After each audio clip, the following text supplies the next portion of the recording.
Rumah siapa nih, Del? Gede banget. Psikiater. Siki apa? Psikiater, norak banget deh. Terus kita ngapain sini? Ya siapa tahu kalau kita ketemu psikiater, nasib kita bisa berubah, Mon. Psikiater sama paranormal? Sama ya, Del? Ya enggak juga sih, tapi paling enggak bisa ngelurusin pikiran-pikiran kita yang beng.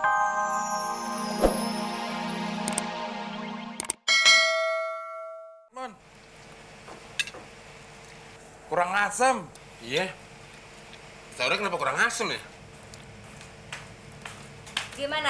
Enak kan? Enak apaan? Namanya doang sayur asem, tapi kurang asem. Laku wartegnya.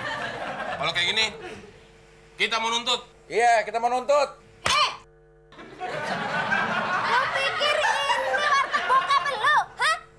Udah bagus gua kasih kerjaan dan makan gratis di sini, ha? Pergi sana lo. Mau pergi nggak, ha? Ayo sana, mau pergi nggak, ha?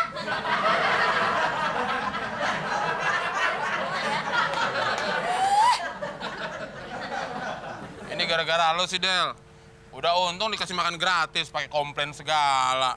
Ini gara-gara lo. Lagian pakai jadi tukang cuci piring di warteg segala. Lagian kalau kurang asem, nggak usah pakai komplain apa. Kalau kurang asem kan gampang. Maksud lo? Kalau tadi kurang asem, kenapa lo nggak minta keringat gue? Aseman juga keringet gue. Kedua adalah dokter-dokter yang berbakat. Saya harap kalian bisa menjunjung etika kedokteran. Baik, Dok. Kalian boleh praktek bersama di sini, Asik. Terima kasih, Dok. tapi kalian tidak boleh memungut biaya pengobatan pemeriksaan dengan harga yang tinggi. Beres, Dok. Beres deh. Akhirnya kita jadi dokter juga. Beres apaan? Udah jadi dokter kita masih berduaan aja, Mon. Ini kan namanya praktek dokter bersama. Itu mah namanya praktek dokter bersama-sama. Praktek dokter bersama tuh gantian, Mon.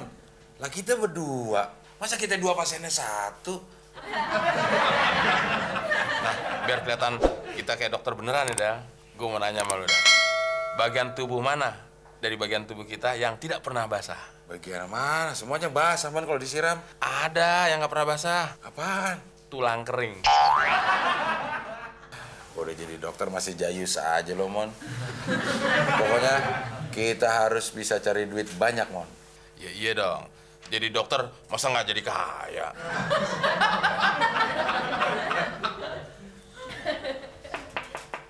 Nah, ini pasien pertama kita. Kita harus kelihatan bonafit.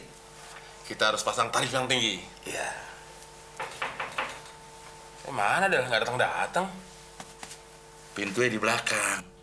Lo baru sekali jadi dokter sih.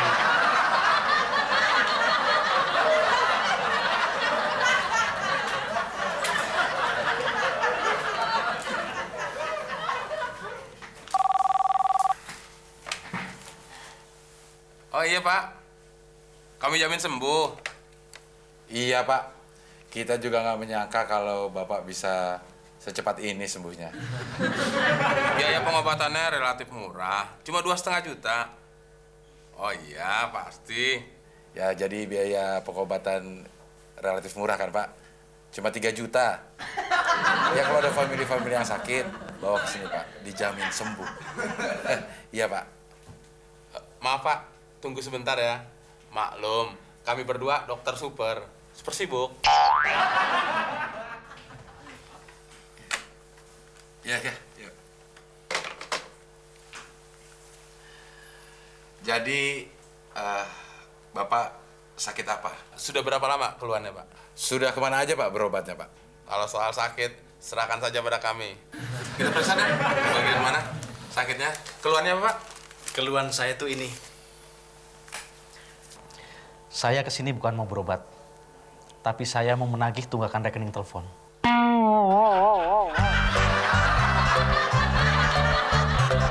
Udah sebulan buka praktek, Mon. Tapi belum ada satu juga pasien yang datang. Padahal di depan udah gue pasangin plang tuh. Diskon 30%. Masih ada deh. Mana tuh perawat ikut kabur juga. Gaji belum kita bayar. Kalau gini terus, bisa kita yang mati kelaparan nih, Del. Malah kita yang dirawat. Pasien tuh. Mudah-mudahan aja tajir, Del. Silakan masuk. Pasti sakit pinggang, kek. Memang, kalau usia sekakek ini, gampang terkena sakit pinggang. Betul, Kek. Biasanya seusia kakek gini, pinggang yang diserang, Kek. Kakek bukan sakit. Kakek datang sini untuk mengingatkan kalian. Di ruangan ini, dulu bekas makam istri saya. Di tempat duduk kalian itulah makamnya. Jadi kakek datang ke sini bukan untuk berobat, tapi untuk ziarah.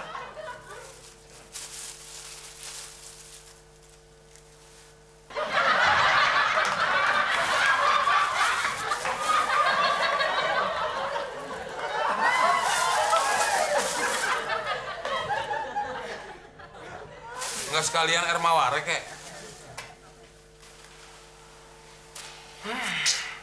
Bukannya dapat duit, malah dapat kembang. Belum juga mati, Del. Pas banget ya. Mungkin karena kita prakteknya di atas kuburan kali, Del. Kalau menurut gue bukan karena kita praktek di atas kuburan, Mon. Emang kelakuan kita aja. Emang kenapa kelakuan kita? Ya praktek dokter berdua. Coba kalau lo jadi pasien. Lo mau berobat kayak yang dokternya 2? 1 aja udah mahal, pakai 2 segala. Oh, Nyesel gue ikut ide lo. Del. Ya udah lu besok praktek sendirian aja dah. Terus lo? Gue ikut tuh kakek jadi paranormal. Nggak laku juga dong paranormalnya 2. Dokter aja 2 nggak laku, paranormal lagi 2. Oh iya. Tapi terus gimana dong? Lo pikirin aja sendiri.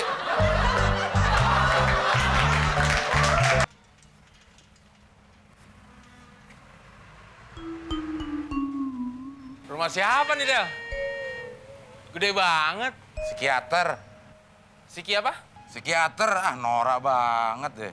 Terus kita ngapain di sini? Ya siapa tahu kalau kita ketemu psikiater, nasib kita bisa berubah, Mon. Psikiater sama paranormal sama ya, Del? Ya enggak juga sih, tapi paling enggak bisa ngelurusin pikiran-pikiran kita yang bengkok. Kita. Iya, pikiran lo. Tadi lu bilang kita. Kenapa jadi gue sendirian sih yang bengkok? Ya udah, mau berubah nggak nasib lo? Mau, Del. Udah lama banget pikiran gue pengen lurus. Jangan malu-maluin ya. Iya. Ya udah nunduk, pakai ngangak.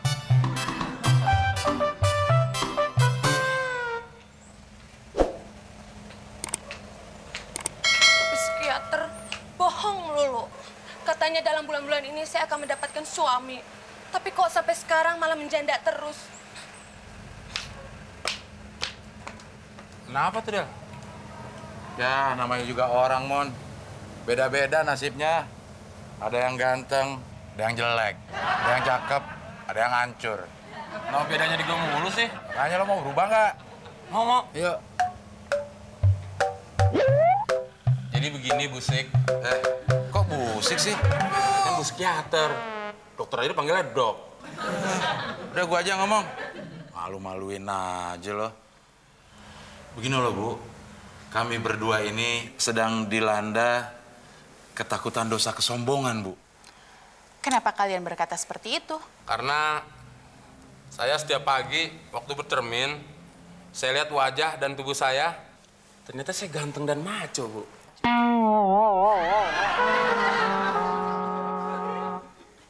Dan khusus saya, Bu. Saya itu merasa menjadi orang yang paling ngangenin dan gak ngebosenin.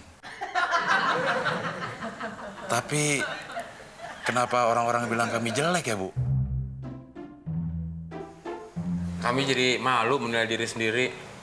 Takut dengan dosa kesombongan itu, Bu. Dan yang membuat saya nggak habis pikir, Bu, kami itu selalu apes. Kalau memang kalian merasa ganteng dan maco di depan cermin, itu bukan dosa kesombongan. Cuma apa, Bu? Cuma kalian itu salah dalam menilai diri sendiri. Karena memang sebenarnya kalian berdua itu memang jelek.